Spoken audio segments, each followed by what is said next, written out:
Encounter is brought to you by the Broome County Council of Churches, where we connect compassion with needs as we inspire growth with dignity. You'll find us in special places throughout the community.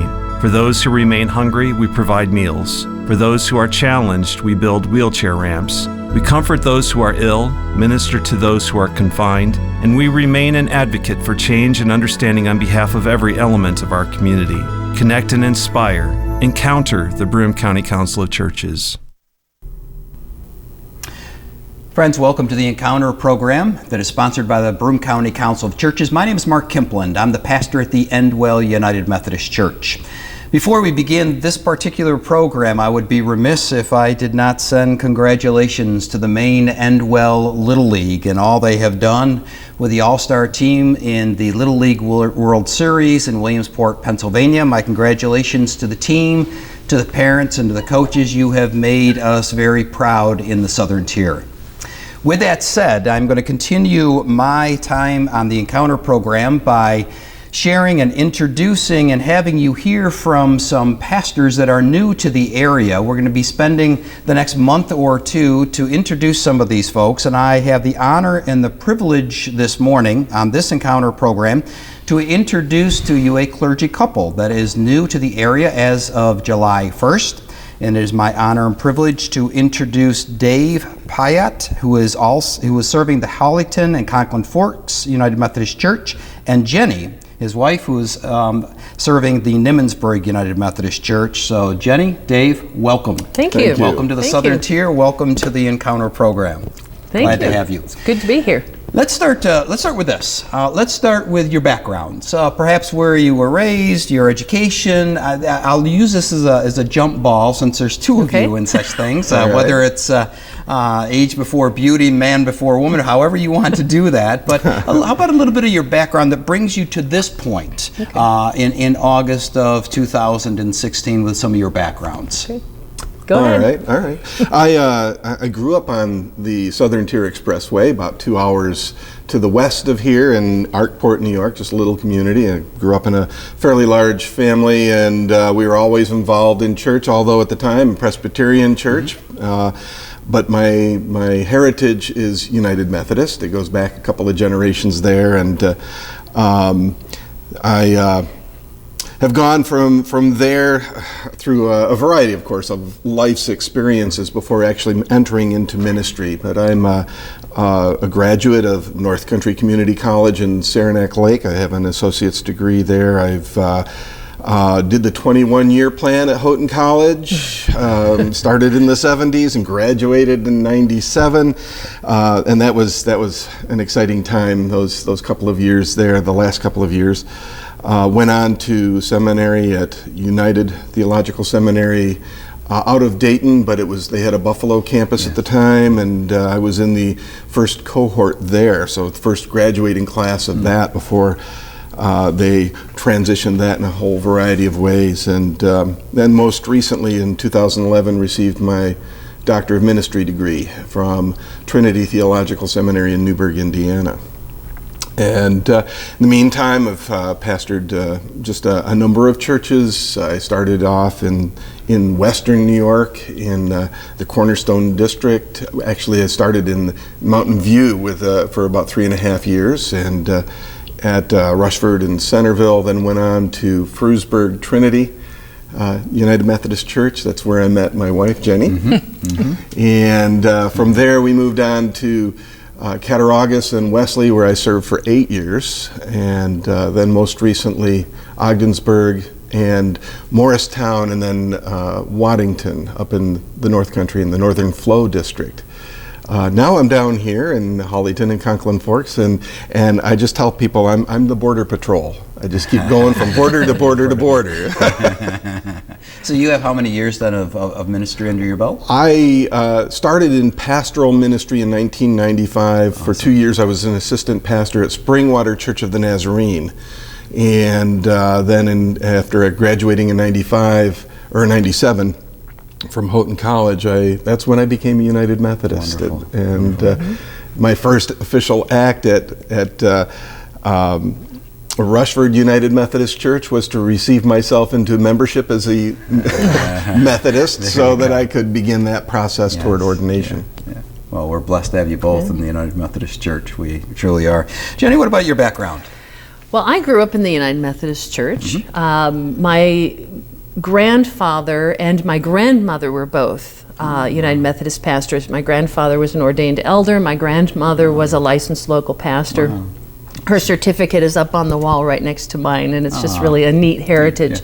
Yeah. My father was a United Methodist pastor, and I really, in looking back, believe he got me started around the age of 10, having me help out, having me fill in, do prayers and so forth in the service, and that just kind of got my feet wet. Sure. Although I fought that for a long time, and just about 7 years ago began to answer the call and became a certified lay minister. And when we were moved to Ogdensburg, I finished that process, and they appointed me at a little church called Hawleyton, which was 7 miles from Ogdensburg.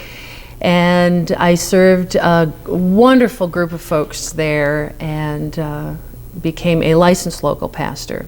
So when we moved down here, when Dave got the call to move down here, they appointed me at Nimmonsburg, which is a much larger church, and it has different challenges, but it's exciting. Yeah. So that's wonderful. What has been your biggest surprise since you've been in this area? Has there been any ahas or challenges that are unique from coming from where you have been to the southern tier? Speedies? Speedies, absolutely, absolutely. Yeah. No doubt about that. Yes. I'd heard about them before. My mom talks about them over in Arkport now then, but that was a surprise. And the other surprise, I guess, was that everything, it takes 20 minutes to get there. But it only takes 20 minutes to get there. It only takes, yes. Yeah, yes. So that's kind of an amazing little thing. So. Absolutely. There's a little culture shock. It's different. One of my biggest challenges in Hawleyton was making sure that the parking area got cleaned up after the horse and buggies had been there. I don't have that problem. We don't have that problem at Nimmonsburg. So it's just a different cultural area, and people are coming from different places, and you have to adjust to that. Yeah. Well, let me ask this. Let's talk theology for a moment. Where are you theologically? Where's your center? Where's your what's the foundation? How would, if someone came to you and said, give me a snapshot, give me a little something of where you come through your varied experiences theologically? How would you unpack that for someone to say, theologically I am? All right. Well, to coin the term that a retired colleague of ours often spoke of in relationship to himself, I would say I'm classical Orthodox. And so I guess that puts me to the right of center in terms of theology. Of course, I'm a graduate of Hawleyton College, which is a Wesleyan school. I was a Nazarene for 18 years and really have come to appreciate that, even coming into the United Methodist Church. And as I look at our articles of faith in the Book of Discipline, it fits. So I find a very comfortable fit with the United Methodist Church with that old time religion, if you will. Thank you.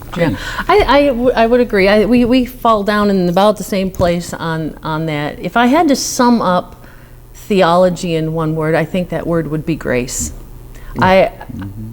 Grace is all the way through Scripture, and although God's avenues of grace varies as each individual person varies, I am so grateful for God's grace. and I guess that if there's nothing else that anybody hears from me, I hope that's the message, that God is just full of grace and gives that to all of us, and all we have to do is accept it.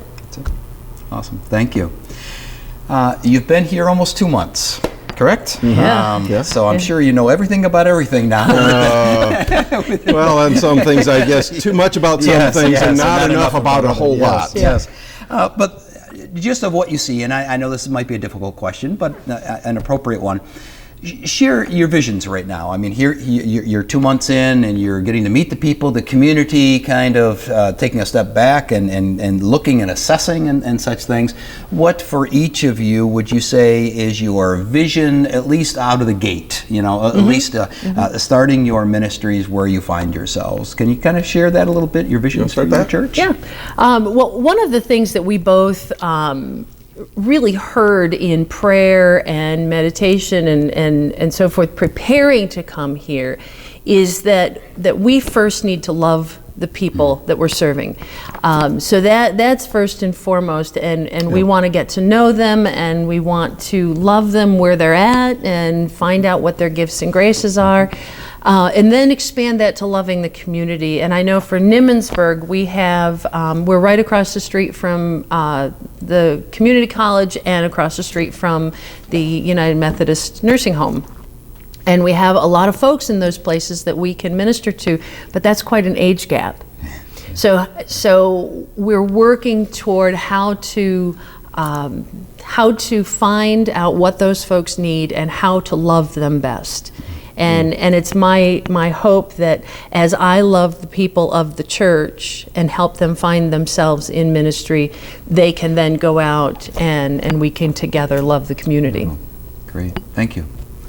Dave? Well, where I'm at right now, I've been doing a lot of listening and a lot of observing, and I've told them that I'm not going to make any major decisions on it. This is what I'm going to be doing. And of course, that's an ongoing process anyway, but particularly now for probably about another month. But my two churches have sustained a significant number of congregational losses over the last year or so, and so there's a lot of grieving because it's a lot of family.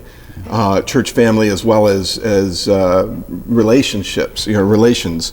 So there's a lot of grieving going on, and they need somebody to walk through those pathways with them. So that's a lot of what I'm doing.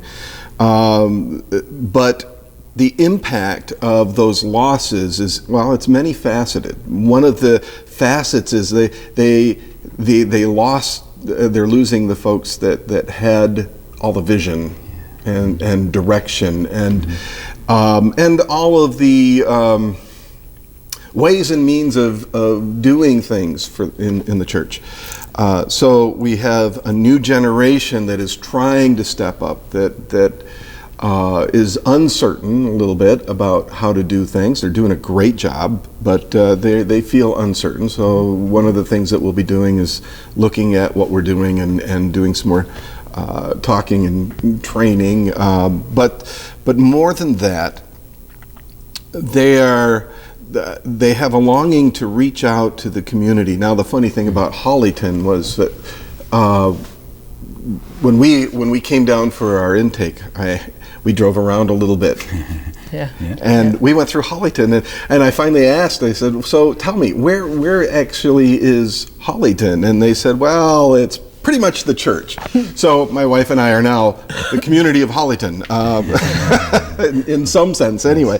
But they want to connect with their community, and so we're going to be doing some visioning. We're going to look at their current vision statement, and it's time for a